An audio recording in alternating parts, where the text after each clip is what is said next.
My name is Jamie, and I work on a project called To Write Love on Her Arms.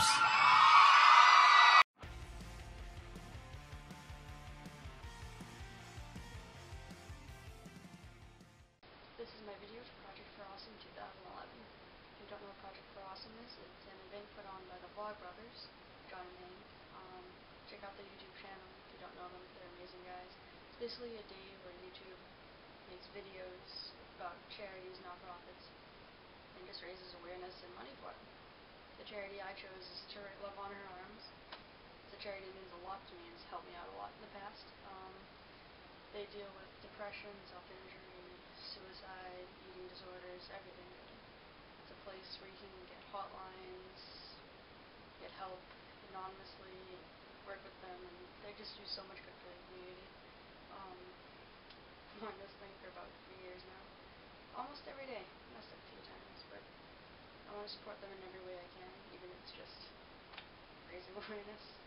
That's all I really need to do, I guess. A lot of the stuff that they deal with is misunderstood by the general public. The problem that I have the most experience with amongst my friends, people I know, is self-injury. A lot of people cut themselves, and not necessarily just cut themselves, but hurt themselves in any way, cutting, burning, anything really. And they're a safe place that can offer help and get people better from that. It's not like people really choose to do that. The thing just happens to them.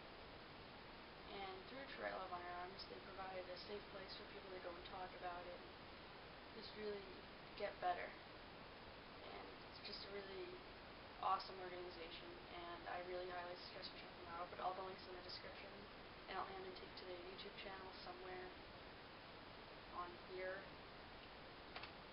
And yeah, DFTBA. I met a girl named Renee, and I met her 2 years ago, and when I met her, she was 19 years old, and her life was in a really difficult place. She had known a history of addiction, depression, self-injury. She had attempted suicide. I had the privilege, along with some friends, of spending 5 days with Renee after she was denied entry into a treatment center. And basically, halfway through that time, I asked her a really surprising question and really assumed that the answer would be no. And basically, I said, hey, what do you think about the possibility of telling your story? And like I said, I figured she would say, hey, get lost, no way. And it's a really vulnerable idea. And she surprised me and said some things that I'll never forget. She said she loved the possibility that maybe there could be a purpose for her pain, that maybe other people would relate to the things that she had lived with.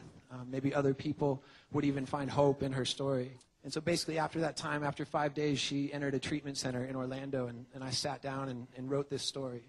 And it wasn't very long. It was a couple pages long, and kept coming back to this title that was a bit awkward. It was way too long to be a title. It looked more like the name of a Panic at the Disco song. And the title was To Write Love on Her Arms.